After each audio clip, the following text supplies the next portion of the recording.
Hey guys, Larry here, and for today's video I will be giving you a mini guide or breakdown on how to play Nickelodeon All-Star Brawl. I was fortunate enough to get the game early and wanted to share some things about the game to help you get a jump into playing it. First thing I want to say before I start is that I definitely don't think I'm an expert at the game. I've only played it for a little over a day, and I'm sure there will be a lot of stuff discovered that I do not know or potentially change through patches in the future. I'm also going to do this guide with the assumption that you've watched the Nickelodeon All-Star breakdown video, which if you haven't I'll have linked in the description. With that being said, let's get started. The first thing I want to talk about is the game's movement. When moving on the ground, your character will always move at the same speed. If you use a smash, that means there is no initial dash, so you cannot dash dance. There is air dashing that you can do in multiple directions, as well as wave dashing, which gives you a much wider range of movement than you would expect, especially with platforms. Air dashing is going to be incredibly important, not just for mobility, but for recovery as well. I'd highly recommend getting used to doing it, especially if this is the first game you've played that has an option like this. You can turn around mid-air, so you have to be careful with how you're drifting when you throw out an attack. Strafing can be used to prevent your character from turning around on the ground or in the air, which I think is going to be incredibly important for edge guarding, doing retreating aerials, and for characters who have different hitboxes depending on the side they're facing. When wave dashing or air dashing, you are completely vulnerable, so don't think of this as an air dodge. The only option you can do to defend yourself from attacks is to guard.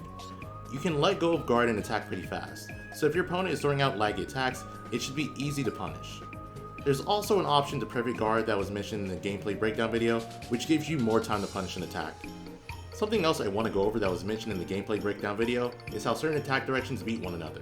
This seems to only apply to strong attacks and can be done in the air. This means if you're in a situation where your opponent is going to kill you with a strong attack and you can't guard, you can defend yourself by doing a strong attack that counters your opponent. You are completely vulnerable when you grab the ledge, unless you're hit off stage.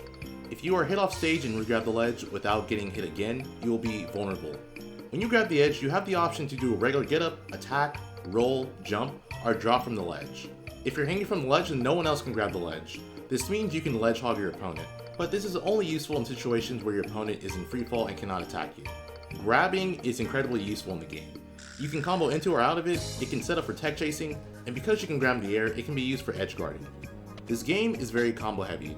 A lot of characters up lights combo into themselves or multiple other moves, and a lot of characters down lights will spike, which can be used to combo or edge guard.